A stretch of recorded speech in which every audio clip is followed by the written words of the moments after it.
Corona को लेकर WHO ने किया बड़ा दावा। क्या दुनिया जल्द जीत जाएगी कोरोना की जंग? दोस्तों, देश और दुनिया की नींद उड़ाने वाला कोरोना अब अपनी बर्बादी की ओर कदम बढ़ा रहा है, क्योंकि दुनिया अब इससे लड़ना सीख गई है। जी हाँ दोस्तों, सही सुन रहे हैं आप।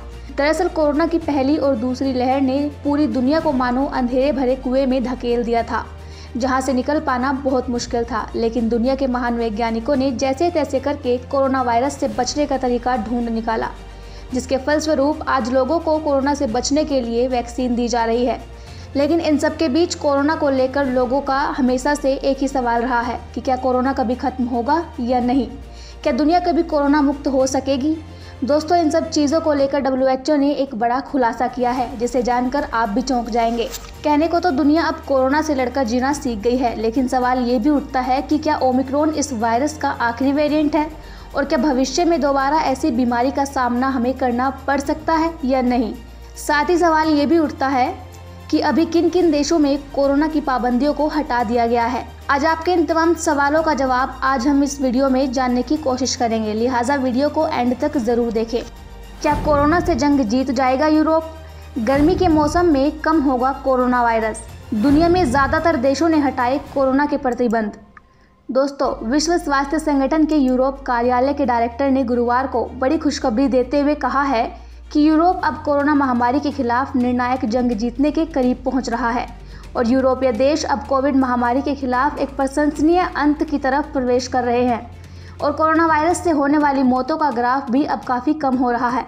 आपको बता दें, डब्ल्यूएचओ ने यूरोप ऑफिस के डायरेक्टर डॉक्टर हंस क्लूज ने एक मीडिया ब्रीफिंग में कहा था, यूरोपीय देशों के पास इकलौता ऐसा अवसर है और 3 ऐसे कारक है जिनकी वजह से कोरोना महामारी के खिलाफ निर्णायक जीत हासिल की जा सकती है, और अगर सारे कदम उठा लिए जाते हैं तो कोविड महामारी को नियंत्रित किया जा सकता है।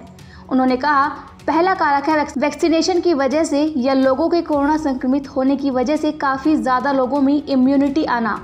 दूसरा फैक्टर ये था कि गर्मी के मौसम में वायरस के संक्रमण फैलाने की क्षमता में कमी।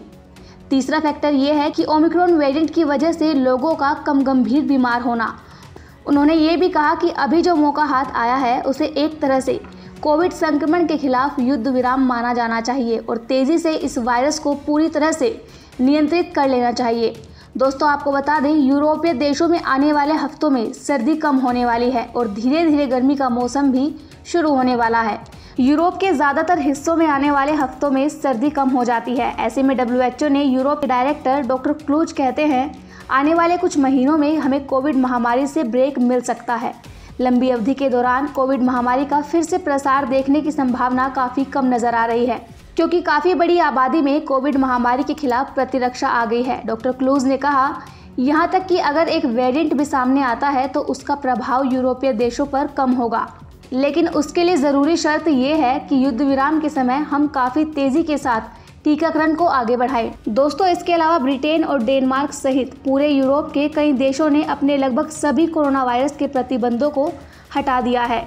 ओमिक्रॉन का पीक खत्म हो चुका है। वहीं स्पेन समेत कई देश कोविड प्रतिबंधों को खत्म करने पर विचार कर रहे हैं। वहीं कई देश इस बात पर भी विचार कर रहे हैं कि कोविड महामारी को एक मौसमी बीमारी घोषित कर दिया जाए। किसी मौसमी बीमारी की तरह ही इसे खत्म करने की दिशा में कदम बढ़ाना चाहिए। हालांकि डब्ल्यूएचओ के जिनेवा मुख्यालय में महानिदेशक टेड्रोस ने चेतावनी दी है कि पूरी दुनिया अभी भी महामारी से बाहर निकलने में दूर है।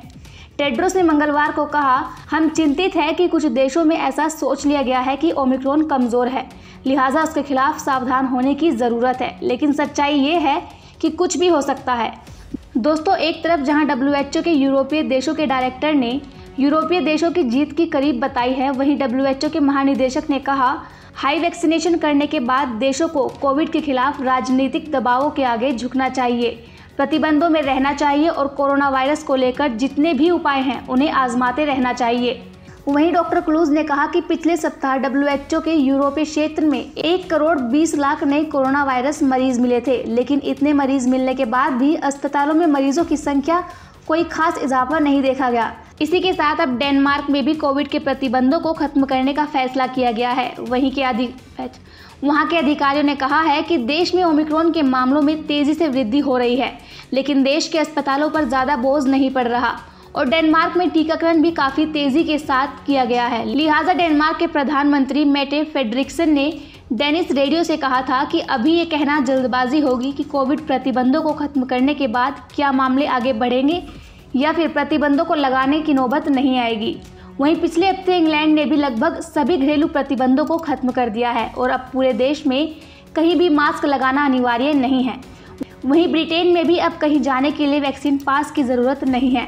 अब वर्क फ्रॉम होम की अनिवार्यता को भी खत्म कर दिया गया है। अब सिर्फ कोविड पॉजिटिव लोगों के लिए खुद को आइसोलेट करने ही कानूनी बाध्यता है। अब मैं आपको उन देशों के बारे में बताती हूँ जहाँ पर पाबंदियाँ लगी हुई हैं।